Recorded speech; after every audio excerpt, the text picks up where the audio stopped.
धन्यवाद कि उन्होंने हमें ये जानकारी समय रहते प्रदान की। तो इसको मैं आगे प्रस्तुत करती हूँ।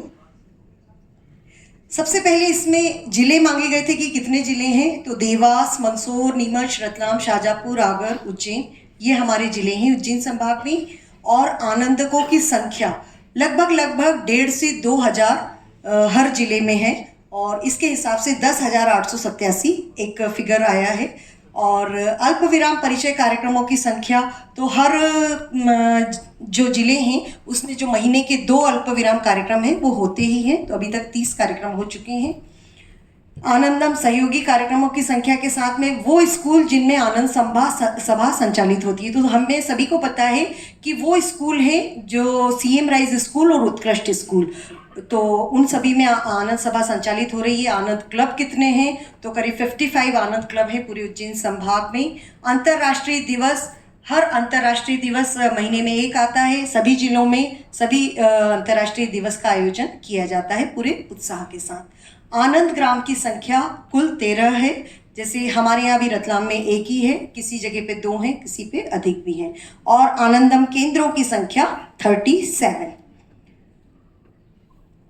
नेक्स्ट पूछा गया था कि जुलाई से लेकर अब तक क्या गतिविधियां हुई हैं, तो 1 दिवसीय अल्प विराम कार्यक्रम की जो गतिविधि हुई है उससे क्या उपलब्धि हुई है। 1 दिवसीय अल्प विराम कार्यक्रम जो हम माहवार आयोजित कर रहे हैं उसकी जो उपलब्धि है कि जो भी जिस संस्था में जाकर हम अल्प विराम कार्यक्रम करवाते हैं वो आनंद विभाग का, क्योंकि सबसे पहला जो हमारा सेशन होता है वो आनंद विभाग का परिचय होता है, तो आनंद विभाग की सारी गतिविधियों से परिचय होता है, अल्प विराम से जुड़ाव भी होता है। ऑनलाइन अल्प विराम, जब हम पहले एक ऑफलाइन अल्प विराम कार्यक्रम कर लेते हैं उसके बाद ऑनलाइन सेशन ज्वाइन करने के लिए वो प्रोत्साहित होते हैं, और 5 दिन के जो हमारे यहाँ राज्य आनंद संस्थान की तरफ से सेशन किए जाते हैं वो ज्वाइन करते हैं, और उससे उनकी गहनता और क्लियर हो जाती है, क्योंकि जो सेशन हम एक दिन में लेते हैं उनको हम अलग अलग दिन में एक दिन में केवल एक सत्र लेते हैं।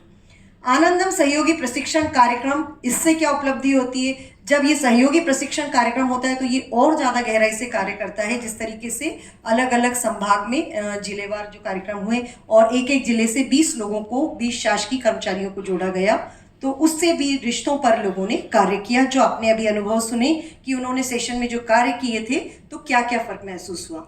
आनंद सभा, आनंद सभा जो होती है ऑनलाइन राज्य आनंद संस्थान की तरफ से होती है, वो शुक्रवार को होती है, और इससे जो अलग अलग कहानियाँ होती हैं, गतिविधियाँ होती हैं जिससे बच्चे सीखते हैं।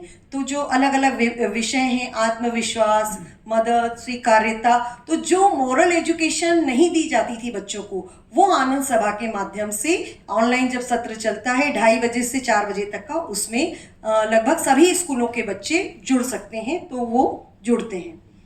एक आनंद सभा है स्कूलों में यूएचवी पर आधारित, ये वाली आनंद सभा सिर्फ सीएम राइज और उत्कृष्ट में होती है।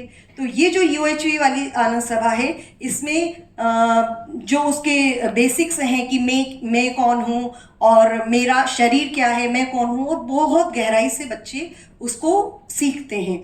मैं स्वयं के अनुभव से कह सकती हूँ, मैं खुद CM rise Vinoba school Ratlam में टीचर हूँ, तो मैं देखती हूँ कि हमारे बच्चों में समृद्धि का भाव जो बताया जाता है कि समृद्धि का मतलब रिच होना नहीं है, मतलब आपके पास आवश्यकता से अधिक है तो आप समृद्ध हैं। तो जिन क्लासों में हमारे सत्र चलते हैं, यूएचवी की कक्षाएं लगती हैं, वहाँ के बच्चों का आप देखेंगे व्यवहार, आचार व्यवहार वो बिल्कुल अलग होता है। उनकी टीम भावना, उनकी सहयोग की भावना और एक दूसरे की रिस्पेक्ट, टीचर्स की रिस्पेक्ट, बहुत अंतर आता है। तो ये यूएचवी कितना असर करता है इसको देखने के लिए तो सीएम राइज स्कूल या उत्कृष्ट में ही जाना रहेगा। नेक्स्ट है आनंद क्लब, ये सिर्फ जुलाई से लेकर अब तक की बात पूछी गई थी। तो आनंद क्लब जो है वहाँ पर जैसे हम अल्प विराम कार्यक्रम तो अलग से करते हैं, लेकिन जो माहवार हमारे जो विशेष दिवस होते हैं वो हम अपने क्लब के माध्यम से करते हैं, और जो भी स्थानीय कार्यक्रम होते हैं, कोई सांस्कृतिक कार्यक्रम या जो भी हमको आयोजित करना होता है वो हम इस क्लब के माध्यम से करते हैं। आनंद ग्राम, आनंद ग्राम में आनंद उत्सव भी किए जाते हैं, अलग अलग सांस्कृतिक कार्यक्रम किए जाते हैं और धार्मिक कार्यक्रम भी होते हैं, योगा क्लासेस होती है। अभी तो चूंकि ये पूरे 7 जिलों की जानकारी है, इसका मतलब ये नहीं है कि ये मैं अपने जिले के आनंद ग्राम के बारे में बता रही हूँ। निश्चित रूप से हमने सब जगह पे देखा, कहीं कोई योगा क्लासेस करवा रहा है, कहीं पर हमारे ध्यान की क्लासेस चलती हैं, कहीं रोजगारोन्मुखी शिक्षा दी जाती है, ब्यूटी पार्लर का या सिलाई का कोर्स। तो ये सारी गतिविधियां हम उज्जैन संभाग की बता रहे हैं कि ये हम आनंद ग्राम में करवाते हैं। अंतर्राष्ट्रीय दिवस जो माह में एक बार होता है, तो उन अंतर्राष्ट्रीय दिवस को हम मनाते हैं, जैसे अंतर्राष्ट्रीय वृद्धजन दिवस या मित्रता दिवस। तो हम अलग अलग संस्थाओं में जाकर करते हैं, तो वहाँ के लोग भी आनंद विभाग से परिचित होते हैं, उनकी गतिविधियों से परिचित होते हैं और एक सामाजिक कार्य करने का हमको अनुभव मिलता है और उन लोगों से जुड़ाव होता है। चुनौतियाँ, अब जो हम फील्ड में काम कर रहे हैं, हमारा संस्थान चाहता है कि हमें क्या परेशानियां आती हैं ये भी हम बताएं। तो सबसे पहले होती है कार्यक्रमों के लिए प्रशासकीय स्वीकृति। ये स्वीकृति लेने के लिए हमको कभी ऑनलाइन कभी हम फ़ोन पे बात करते नहीं मिलती है, तो वो कहते हैं कि ये कार्यक्रम है क्या, हमको डिटेल में बताइए, आप ऐसा करिए, समय लेकर आइए। तो कार्यक्रम करने तो हम चले जाते हैं, लेकिन हमको जब वहाँ पर कार्यक्रम करवाना है उसकी बात करने के लिए हमको जब जाना होता है, तो एक तो प्रशासकीय स्वीकृति नहीं मिलती है, और हम ज़्यादातर लोग जो कि आपको पता है कि सभी वॉलंटियर्स हैं और कहीं ना कहीं वो अपनी जॉब करते हैं, चाहे वो प्राइवेट करते हैं या शासकीय करते हैं, तो उनको ये एक दिक्कत जरूर आती है। तो इसका मतलब है कि ये इसका जो समाधान है वो भी हमसे ही चाहा गया है कि हम क्या समाधान चाहते हैं।